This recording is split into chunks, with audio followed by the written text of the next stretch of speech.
Olá, bem-vindos ao meu canal, eu sou Cristiana e hoje nós vamos falar sobre aletas. O que são as aletas? Bom, imagine que a gente tem uma superfície da qual a gente quer retirar calor.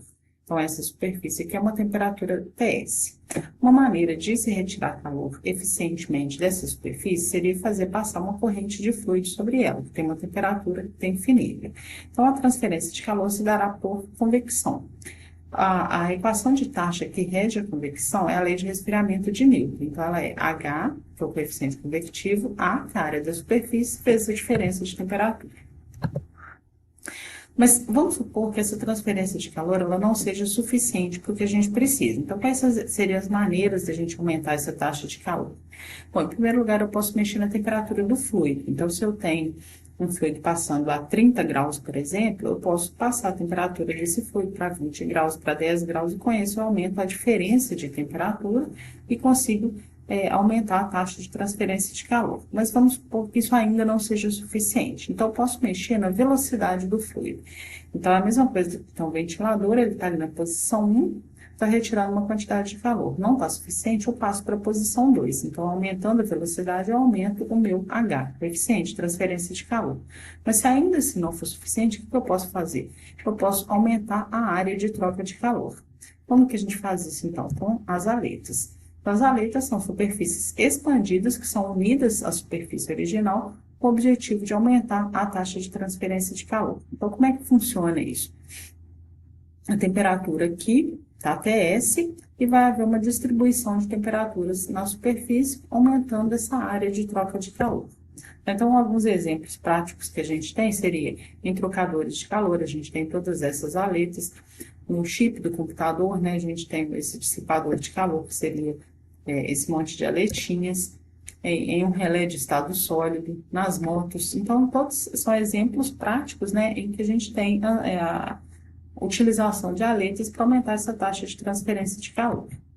Bom, um problema disso é que a temperatura da aleta, ela não é constante, então ela vai variar desde a temperatura da base até a temperatura no comprimento L, então ela vai diminuir. Com isso, a transferência de calor, né, vai diminuindo à medida que eu vou andando em X, porque eu estou diminuindo o potencial, a força motriz, o potencial para transferência de calor.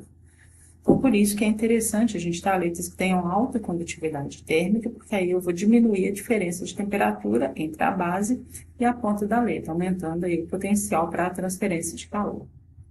Só que, em termos práticos, né, de cálculo, isso é um complicador, eu ter essa distribuição de temperaturas na aleta, porque eu não posso mais usar a lei de resfriamento de Newton, que ela assume que a temperatura é constante.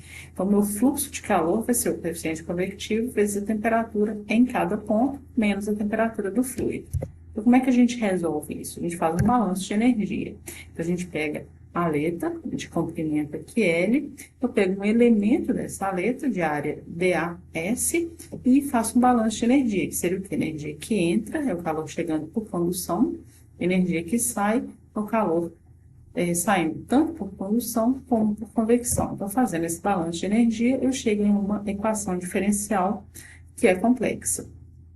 Então, essa equação ela tem solução analítica, só que não é trivial. E ela vai depender das condições de contorno que a gente pode ter. Então, a gente pode ter sempre, né, para a base, uma temperatura fixa. Agora, para a ponta, eu posso ter 4 condições de contorno diferentes, que seriam, primeiro, uma transferência de calor por convecção, a ponta adiabática, que é a ponta isolada termicamente, uma temperatura fixa, então a aleta muito longa. Para cada um desses casos, as constantes de integração vão ser diferentes e a gente chega nessas expressões diferentes para a taxa de transferência de calor. Bom, o objetivo desse vídeo era só dar uma visão geral mesmo do que são as aletas, se vocês quiserem saber. Mas tem um vídeo completo da aula de aletas na outra playlist. Obrigada.